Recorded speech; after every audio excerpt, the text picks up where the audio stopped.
Summer of 2015, Dylan Roof went into a church in Charleston, South Carolina, and he killed 9 people in their place of worship. My mother's side of the family, they're almost entirely from Charleston, so my dad thought it'd be a good idea for us to go to Charleston and pay our respects, just because that's where our family's from. And given the gravity of, the context where we were going, I was really stunned by it, because here we are headed to this place where 9 people were killed in the place they should feel safest, in their place of worship.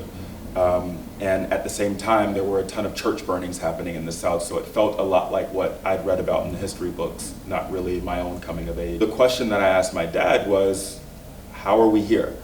And he did some thinking, and his response was that, we can't reasonably, practically expect to sustain social and political advances unless those social and political advances are built on a firm economic footing. So when I was a kid, my dad owned a pulpwood logging company, and from what I remember, it was your quintessential American business. He had, maybe 15, 20 full-time employees. He had all old equipment, and he was looking to expand his business to surrounding states. And so he applied for 13 small business loans so that he could modernize his equipment. And he was rejected by every single bank for every single loan.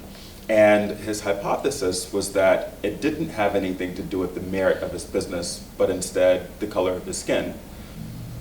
It turned out that he was exactly right. If I walk into a bank, a white guy walks into a bank, and we both have the exact same profile. We are the same education background, the same wealth background, income background. We're really the same person apart from the color of our skin.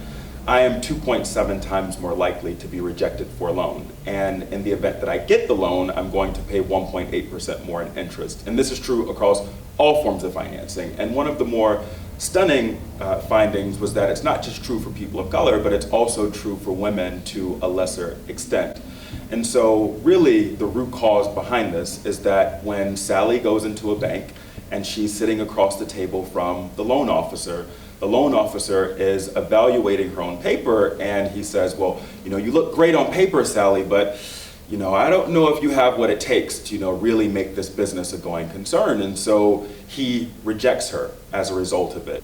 To me, the root cause of the issue is that there is a lending officer who's bringing to that encounter all of his conscious and subconscious biases.